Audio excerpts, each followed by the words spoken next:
स्वागत है आप सभी का आपके अपने इस YouTube चैनल सनातनी ज्योतिष पर। मेरी आशा है कि आप सभी बहुत प्रसन्न होंगे और सावन की इस महापर्व पर बाबा भोलेनाथ का श्रद्धा और भक्ति से पूजन अर्चन करते हुए अधिक मास के शुभ पुण्यों को अर्जित करते हुए अपने जीवन में ढेर सारी खुशियां बटोर रहे होंगे। वेदों के अनुसार किसी भी व्यक्ति के जन्म से लेकर उसकी मृत्यु तक 16 संस्कारों का निर्वाह किया जाता है। इन्हीं संस्कारों में से विवाह संस्कार को सबसे महत्वपूर्ण संस्कार माना गया है। इस संस्कार के जरिए ही समाज की प्रथम इकाई यानी एक परिवार की शुरुआत होती है। विवाह के बिना किसी भी व्यक्ति का जीवन अधूरा ही माना जाता है। हिंदू धर्म के अनुसार वर वधू अग्नि के चारों तरफ चक्कर लगाते हुए 7 फेरे लेते हैं और हर एक फेरे के दौरान वधू वर से एक वचन लेती है। पंडित जी इन्हीं 7 वचनों का उच्चारण संस्कृत में करते हैं, जिस कारण बहुत से लोग इसके अर्थ को नहीं समझ पाते। तो आज हम आपके लिए लाए हैं उन 7 वचनों के उन 7 अर्थों को। हिंदू धर्म में 7 फेरों के 7 वचनों के बिना विवाह को मान्यता नहीं दी जाती। साथ ही कोई भी विवाह इसके बगैर संपूर्ण नहीं होता। हिंदू धर्म में ऐसी मान्यता है कि जिस व्यक्ति ने संन्यास नहीं लिया है उसे विवाह करना अत्यंत आवश्यक है, क्योंकि बिना विवाह किए वो अपने पितरों और अपने पूर्वजों के ऋण से उत्तीर्ण नहीं हो सकता। इन 7 वचनों को लेने के बाद ही वर और वधू का विवाह संपन्न होता है और इन 7 वचनों को लेकर वधू वर के बाईं ओर यानी वाम अंग में बैठती है। इसीलिए वधू को वामांगी भी कहा जाता है। तो आइए आज हम आपको इन 7 वचनों और उनके अर्थ के बारे में विस्तार से समझाते हैं। 7 की जगह 4 फेरे क्यों होते हैं? लोकाचार में 7 वचनों के साथ फेरों की संख्या भी 7 ही हो गई, जबकि मूल रूप से फेरों के माध्यम से जीवन के 4 लक्ष्य धर्म, अर्थ, काम और मोक्ष की शिक्षा दी जाती है। पहले के 3 फेरों में कन्या आगे रहती है, क्योंकि ऐसा माना जाता है कि कन्या का धर्म, अर्थ और काम पर अधिक अधिकार होता है, जबकि चौथे फेरे द्वारा मोक्ष मार्ग पर चलते हुए वधू को वर का अनुसरण करना पड़ता है। इसलिए चौथे फेरे में वर आगे चलते हैं, जबकि अधिकांश उप संस्कृतियाँ 7 फेरे लेती हैं। गुजराती और सिंधी अग्नि के 4 फेरे लेते हैं। आजकल के लोकाचार में भले ही 7 फेरे बना दिए गए हों, लेकिन वास्तव में शास्त्र के अनुसार सिर्फ 4 फेरे ही होते हैं। कहीं कहीं लोकाचार या कुलाचार के अनुसार 7 फेरे भी होते हैं, लेकिन शास्त्र के अनुसार सिर्फ 4 फेरे की ही मान्यता दी गई है। तो आइए जानते हैं कि वो 7 वचन कौन कौन से हैं जिन्हें वर और कन्या एक दूसरे से लेते हैं। अपने पहले वचन में कन्या वर से मांगती है कि तीर्थ व्रतोद्यापन यज्ञ कर्मो मया सहैव प्रिय वयम कुर्याः वामांग आयामी तदा तदीयम ब्रवीति वाक्यम प्रथमं कुमारी। इस पहले वचन में कन्या वर से मांगती है कि यदि आप कभी किसी तीर्थ यात्रा पर जाएं तो मुझे भी अपने साथ लेकर चलें। व्रत, उपवास या फिर कोई भी अन्य धार्मिक कार्य करें तो उसमें मेरी भी सहभागिता हो, और जिस प्रकार आज आप मुझे अपने वामंग में बैठा रहे हैं उस दिन भी आपके वामंग में मुझे स्थान मिले। यदि आपको ये स्वीकार है तो मैं आपके वामांग में आने को तैयार हूँ। दरअसल इसका अर्थ ये है कि किसी भी प्रकार के धार्मिक कार्यों में पति के साथ पत्नी की सहभागिता होना बेहद जरूरी है। अपने दूसरे वचन में कन्या वर से कहती है कि पूज्यो यथा सौ पितरो ममापि तथैष भक्तो निजकर्म कुर्याः वामांग आयामी तदा त्वदीयम ब्रवीति कन्या वचनम द्वितीयम। कन्या वर से अपने दूसरे वचन में कहती है कि जैसे आप अपने माता पिता का सम्मान करते हैं उसी प्रकार आप मेरे माता पिता का भी सम्मान करेंगे। मेरे परिवार की मर्यादा अनुसार धर्म अनुष्ठान करके ईश्वर को मानते रहें तो मैं आपके वामांग में आने को तैयार हूँ। यहाँ इस वचन के द्वारा कन्या की दूरदृष्टि का आभास होता है। साथ ही इस वचन को ध्यान में रखते हुए वर को अपने ससुराल वालों के साथ सद्व्यवहार करने के बारे में भी सोचना चाहिए। कन्या अपने तीसरे वचन में वर से कहती है जीवनम अवस्थात्रये मम पालनाम कुर्याः वामांग आयामी तदा तदीयम ब्रवीति कन्या वचनम तृतीयम। अर्थात हर व्यक्ति के जीवन में शैशवावस्था, बाल्यावस्था, किशोरावस्था, युवावस्था, प्रौढ़ावस्था और अंत में वृद्धावस्था जैसे पड़ाव आते हैं।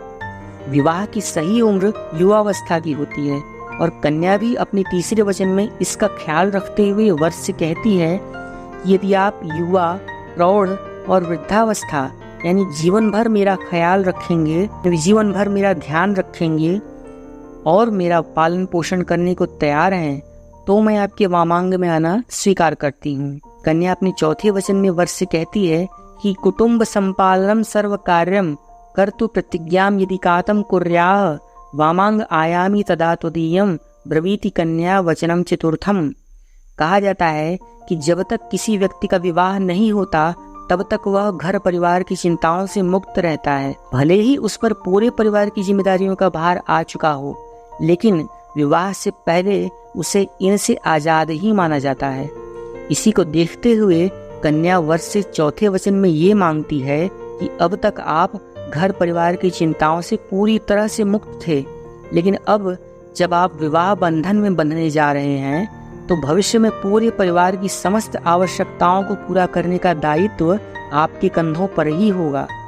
अगर आप इस जिम्मेदारी को पूरा करने की प्रतिज्ञा करें तो ही मैं आपके वामांग में आना स्वीकार करूंगी।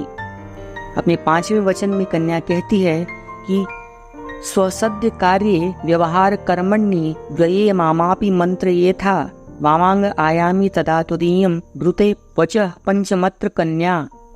ये वचन भी कन्या के लिए बेहद महत्वपूर्ण साबित होता है। अपने इस पांचवें वचन में कन्या वर्ष से ये मांग करती है कि किसी भी प्रकार के काम और लेन देन आदि में खर्च करते समय आप मुझसे सलाह मशवरा जरूर करेंगे। यदि आपको ये मंजूर है तो मैं आपके वामांग में आने को तैयार हूँ। ये वचन महिला को वास्तव में बराबरी का दर्जा दिलाने और विवाह के बाद उसके अधिकारों को रेखांकित करने का काम करता है। इससे पत्नी के सम्मान में बढ़ोतरी होती है और घर परिवार की नींव बेहद मजबूत हो जाती है। अपने छठे वचन में कन्या वर्ष से कहती है कि नमेप मानम सविधे सखीनाम द्युतम नवा दुर्व्यसनम भंजश्वेत वामांग आयामी तदा त्वदीयम ब्रवीति कन्या वचनम षष्ठम।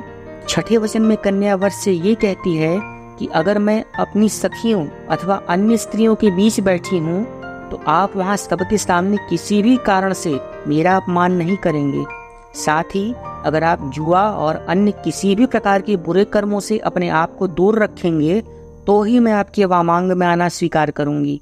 अपने सातवें वचन में कन्या वर से मांगती है कि परस्त्रियम मातु समान समीक्षम स्नेहम तदा चेन्मयी कांत कुर्या वामांग आयामी तदा त्वदीयम ब्रूते वच सप्तमत्र कन्या। अपने अंतिम और सातवें वचन में कन्या वर्ष से मांगती है कि आप दूसरी स्त्रियों को अपनी माता के समान समझेंगे और पति पत्नी के रूप में हमारा जो प्रेम संबंध है इसमें किसी और स्त्री को भागीदार नहीं बनाएंगे।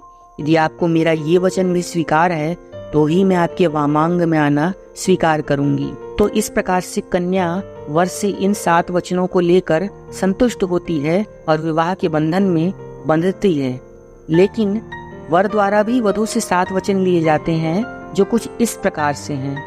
अपना पहला वचन देते हुए कन्या कहती है कि तीर्थ, व्रत, यज्ञ, दान आदि किसी भी प्रकार के धार्मिक कार्यों में मैं आपके वामांग में रहूंगी।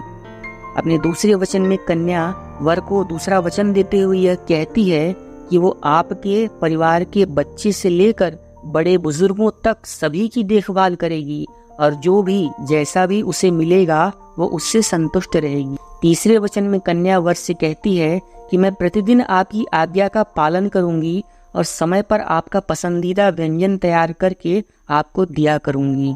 कन्या वर को चौथा वचन देते हुए ये कहती है कि मैं स्नान करके सभी श्रृंगार को धारण करके मन, वचन और कर्म से शरीर की क्रिया द्वारा की जाने वाली सभी क्रीड़ाओं में आपका साथ दूंगी।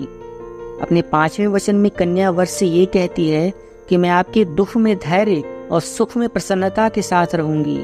साथ ही सभी सुख दुख में मैं आपकी साथी बनूंगी और कभी भी किसी अन्य पुरुष को आपका स्थान नहीं दूंगी। छठा वचन देते हुए कन्या वर से ये कहती है कि मैं अपने सास ससुर की सेवा, अतिथियों का सत्कार और बाकी सभी काम खुशी के साथ करूंगी। आप जहाँ रहेंगे मैं हमेशा आपके साथ रहूंगी और कभी भी आपके साथ किसी भी प्रकार का छल नहीं करूंगी। 7वें वचन में कन्या वर से ये कहती है कि धर्म, अर्थ और काम संबंधी सभी मामलों में मैं आपकी हर इच्छा का पालन करूंगी। अग्नि, ब्राह्मण और माता पिता सहित मैं समस्त संबंधियों की मौजूदगी में आपको अपना स्वामी मानती हूँ और अपना तन आपको समर्पित करती हूँ।